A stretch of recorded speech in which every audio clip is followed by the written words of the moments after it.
പ്രകാശിൻ്റെ front Rajesh Thampi ധ്രുവിന് ക്ഷയിക്കാൻ നൽകി. ധ്രുവ് തിരിച്ച് അവർക്കും കൈകൊടുത്തു. അങ്കിളിനെ നോക്കി ധ്രുവ്, ഇത് എൻ്റെ ബിസിനസ് പാർട്ട്ണർ രാജേഷ് തമ്പി, ഇത് ഇയാളുടെ മകൾ അപർണ. ഹായ്. അപർണയ്ക്കൊരു ഹായ് നൽകി ധ്രുവ്. അപർണയുടെ കണ്ണുകൾ ധ്രുവിൻ്റെ സൗന്ദര്യത്തിൽ ആയിരുന്നു. നീട്ടി വളർത്തിയ മുടിയും ഷേപ്പ് ചെയ്ത മോഡേൺ ആക്കിയ മീശയും താടിയും 6 അടിയോളം പൊക്കവും ഒത്ത ഫിറ്റ് ബോഡിയും. ആരും നോക്കി പോകുന്ന ഒരു ന്യൂജൻ ലുക്ക്. അപർണ ഒന്നു ഞെട്ടി. പിന്നെ ഒരു പുഞ്ചിരിയോടെ ധ്രുവിനും ഹായ് പറഞ്ഞു. അപർണ എന്തു ചെയ്യുന്നു? ധ്രുവ് അവളോട് വിവരങ്ങൾ തിരക്കി. MBA അബ്രോഡ് ചെയ്യുകയാണ്. ധ്രുവ് നാട്ടിൽ തന്നെയാണോ MBBS ചെയ്യുന്നത്? അതെ, എനിക്ക് പുറത്തു പോയി പഠിക്കുന്നതിൽ താല്പര്യമില്ലായിരുന്നു. ധ്രുവ് മറുപടി നൽകി. ഹോ, അങ്ങനെ അവരുടെ സംസാരം തുടർന്നു. പ്രകാശ്, എനിക്കൊരു താല്പര്യമുണ്ട്. എന്താ രാജേഷ്? അത് അപർണയ്ക്ക് ധ്രുവിനെ നോക്കിയാലോ? അതാണോ കാര്യം? ഞാൻ അളിയനോട് പറയാം.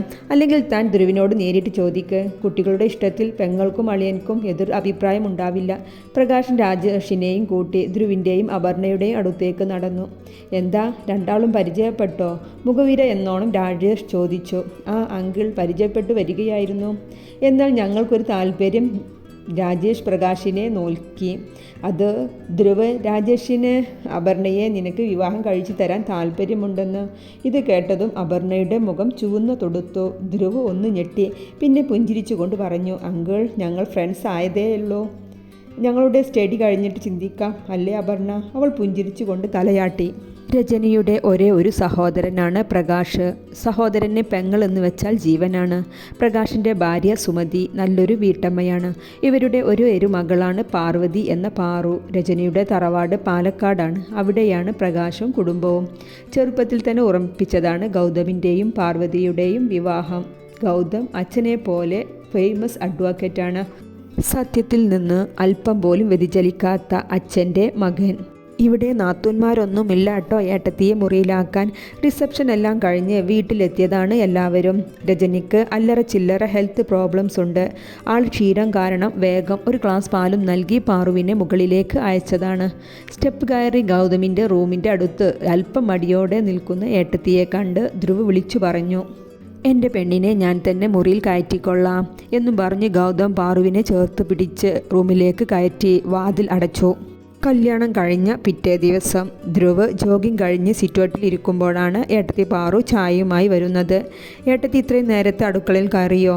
ധ്രുവ് ഡ്രേയിൽ നിന്ന് ഒരു കപ്പ് ചായയും എടുത്തു ചോദിച്ചു. അങ്കിളിനു നേരത്തെ ചായ വേണമല്ലോ എന്ന് കരുതി പെട്ടെന്ന് റെഡിയാക്കിയതാണ്. ആൻറ്റിക്ക് ഇന്നലെ രാത്രി സുഖമില്ലാതെ ആയതല്ലേ.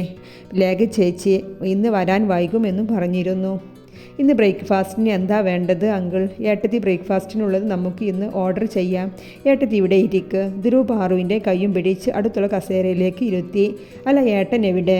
ധ്രുവിൻ്റെ ചോദ്യം വന്നതും ഉത്തരം പറയുന്നതിന് മുൻപേ കണ്ടു കറുത്ത വക്കിൽ കോട്ടുമിട്ട് വരുന്ന ഗൗതമിനെ. ഏട്ടൻ ഒരാഴ്ച ലീവ് എടുത്ത് എന്ന് പറഞ്ഞിട്ടെന്താ ഈ കോട്ടുമിട്ട് എവിടേക്കാണ് ഇത്ര നേരത്തെ? ഗൗതമിൻ്റെ മറുപടി ചെവിയോർത്ത് ഇവരുടെ അച്ഛൻ രവിയും ഉണ്ട് അടുത്ത്. അത് അച്ഛാ, ആ ശ്രുതി കേസില്ലേ, അതിൻ്റെ ഒരു ആവശ്യത്തിന് ഓഫീസിലേക്ക് അർജൻറ്റായി പോവാനുണ്ട്. അധികം വൈകില്ല, പെട്ടെന്ന് വരാം. അത് പാറുവിൻ്റെ മുഖത്ത് നോക്കിയാണ് അവൻ പറഞ്ഞത്. ഏട്ടത്തി, ഏട്ടനെ പണ്ടത്തെ പോലെ രാവെന്നോ പകലെന്നോ ഇല്ലാതെ ഇനി അഴിച്ചുവിടരുത്. ഒരു മൂക്കുകയറിട്ട് മുറുകെ പിടിക്കണം, അല്ലെങ്കിൽ ഏട്ടത്തിക്ക് ഏട്ടനെ കാണാൻ കിട്ടില്ല കേട്ടോ. നീ പോടാ. എൻ്റെ പെണ്ണിന് എൻ്റെ ജോലിയെക്കുറിച്ച് നന്നായി ധാരണയുണ്ട്. അയ്യോ, ടൈം ആയി. അമ്മ എണീറ്റില്ലേ? ഇല്ല ഗൗതം, അവൾക്ക് ചെറിയൊരു ക്ഷീണമുണ്ട്. കല്യാണത്തിൻ്റെ തിരക്കിൽ പ്രഷറിൻ്റെയും ഷുഗറിൻ്റെയും മരുന്നൊന്നും ശ്രദ്ധിച്ചില്ല കക്ഷി. ഞാനും അവളോട് മരുന്ന് കഴിച്ചോ എന്ന് ചോദിക്കാനും വിട്ടു. രവി അല്പ സങ്കടത്തോടെ പറഞ്ഞു.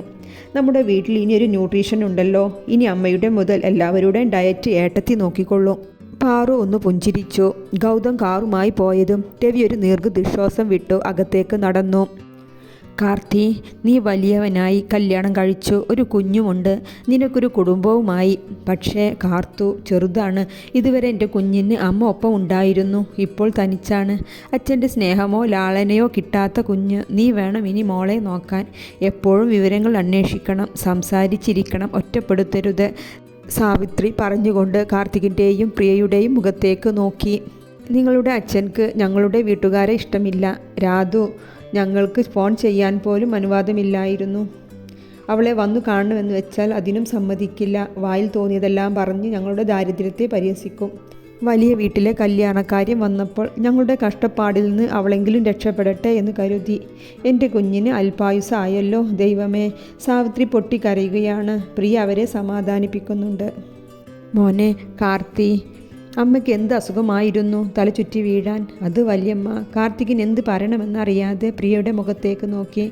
അമ്മ അവൻ ഒന്ന് നിർത്തി. കുറേ കാലങ്ങളായി നിങ്ങൾ രണ്ടുപേരും അധികം കോണ്ടാക്റ്റ് ഒന്നും ഇല്ലായിരുന്നല്ലോ. അമ്മയ്ക്ക് തലചുറ്റൽ ഉണ്ടാവാറുണ്ട്. അവൻ ഒരു വിധം പറഞ്ഞൊപ്പിച്ചു.